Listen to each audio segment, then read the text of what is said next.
வணக்கம். மற்றும் ஒரு பதிவினூடாக சந்தித்திருக்கின்றோம். நாளுக்கு நாள் பல நகர்வுகள் சார்ந்து பேசிக்கொண்டிருக்கின்ற இந்த நேரத்தில் இன்று சமகாலத்தில் எந்த விடயம் போய்கொண்டிருக்கிறது? செம்மணியினுடைய நகர்வுகள், செம்மணியினுடைய படுகொலை சார்ந்து, அந்த புதைக்குழி சார்ந்து பல விடயங்கள் வெளிவந்து கொண்டிருக்கிறது. அவை சார்ந்து பார்ப்போம். தற்போது முன்னெடுக்கப்பட்டு வரும் செம்மணி மனித புதைக்குழி அகழ்வு பணிகள் உரிய சர்வதேச நியமனங்களுக்கு அவைவாக முன்னெடுக்கப்படுவதையும் அங்கு கண்டறியப்படுகின்ற மனித எச்சங்களின் பாதுகாப்பை உறுதிப்படுத்துவதற்கு ஏதுவான ஒரு வகையில் அகழ்வு பணிகளின் போது சர்வதேச கண்காணிப்பு மற்றும் தொழில்நுட்ப உதவிகள் என்பன வழங்கப்பட வேண்டும். அதன்படி வடகிழக்கு மாகாணங்களில் உள்ள மனித புதைகுழிகளை மீள அடையாளப்படுத்துவதற்கும் முறையான கண்காணிப்பை உறுதி செய்வதற்கான சர்வதேச பொறிமுறை ஒன்றை நடைமுறைப்படுத்துவதற்கும் மனித உரிமைகள் உயர்ஸ்தானிகர் அலுவலகம் முன்னுரிமை வழங்க வேண்டும் என்ற விடயத்தை வடக்கு கிழக்கு மாகாணங்களில் இயங்கி வரும் தமிழ் அரசியல் கட்சிகள் மற்றும் சிவில் சகமா அமைப்புகள் இணைந்து ஐநா மனித உரிமைகள் உயர்ஸ்தானிகருக்கும் மனித உரிமைகள் பேரவையின் அங்கம் வகிக்கின்ற உறுப்பு நாடுகளின் பிரதிநிதிகளுக்கும் அனுப்பி வைத்துள்ள அந்த கடிதத்தில் இல்லாட்டி அந்த அறிக்கையில் வலியுறுத்தி இருக்குது.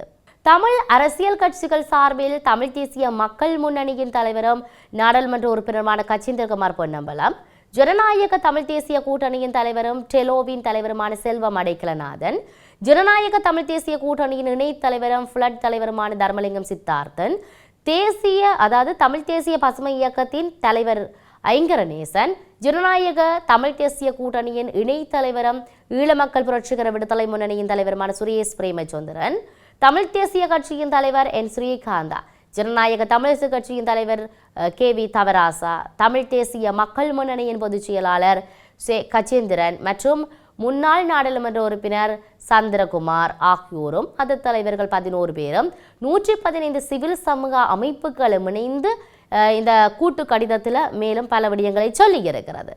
இந்த கடிதத்தில் கையெழுத்திடப்பட்டிருக்கின்ற வடக்கு கிழக்கு மாகாணங்களில் இயங்கி வரும் தமிழ் அரசியல் கட்சிகளும் சிவில் சமூக அமைப்புகளும் அந்த ஒத்த நிலைப்பாட்டின் அடிப்படையில் இயங்கி வரும் ஏனைய அமைப்புகளுமாக நாம் எதிர்வரும் செப்டம்பர் மாதம் நடைபெற இருக்கும் ஐக்கிய நாடுகள் மனித உரிமைகள் பேரவையின் 60வது கூட்டத்தொடரில் சமர்ப்பிக்கப்பட உள்ள அறிக்கை தொடர்பான எமது நிலைப்பாட்டை தெளிவுபடுத்தி இந்த கடிதத்தை எழுதுகின்றோம் என்ற விடயத்தை அவர்கள் சொல்லியிருந்தார்கள்.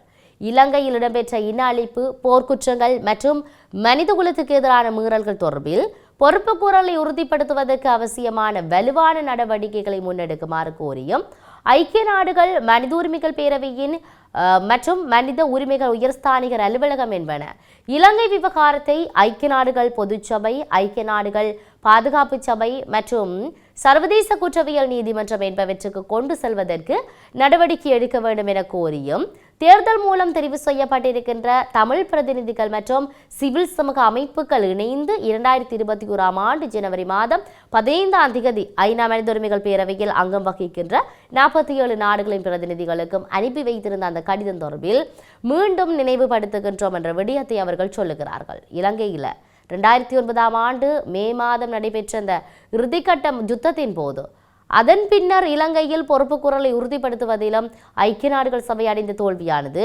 இப்போது உலகளாவிய ரீதியில் எதேச்சகர போக்கிலான பல நாடுகளின் அரசாங்கங்கள் தண்டனையிலிருந்து விடுபட்டு மிக மோசமான குற்றங்களில் ஈடுபடுவதற்கு வாய்ப்பாக அமைந்திருக்குது.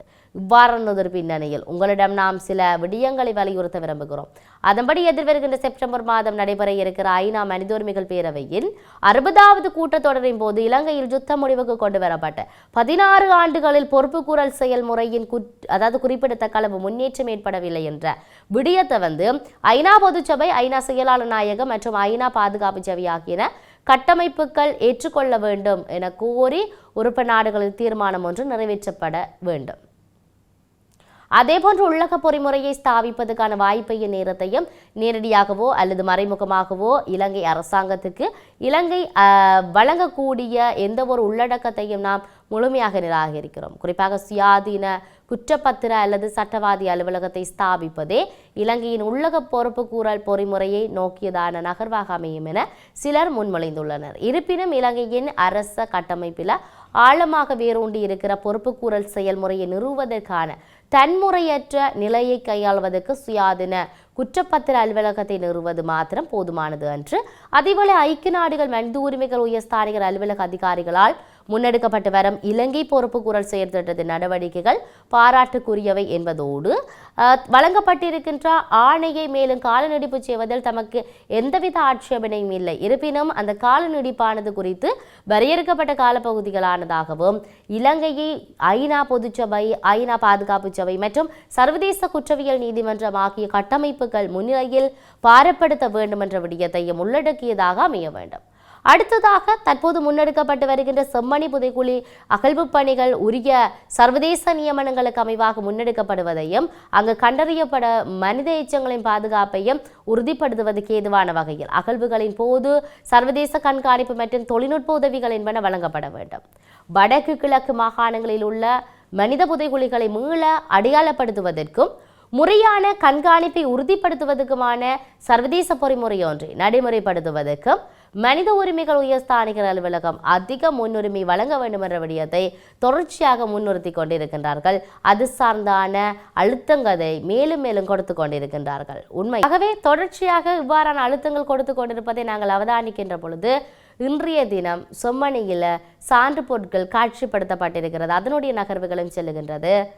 ஆகவே இதனுடைய நகர்வுகள் இவ்வாறு இருக்கின்ற பொழுது உத்தியோகபூர்வ இல்லத்திலிருந்து மஹிந்த ராஜபக்சேவை வெளியேற்றினால் பெரும்பாலான மக்கள் உறுதிப்பத்திரங்களுடன் அவர்களுக்கு வீடுகளை வழங்கி இருப்பதாக நேற்றைய நாளை சொல்லியிருந்தனர். இது சார்ந்த நகர்வுகள் தொடர்ச்சியாக முன்னெடுக்கப்பட்டு கொண்டிருக்கிறது. நேற்றைய நாள் பதிவிலும் கூட மஹிந்த ராஜபக்சேனுடைய நகர்வுகள் ஏராளமானதை உங்களோடு பகிர்ந்திருந்தோம்.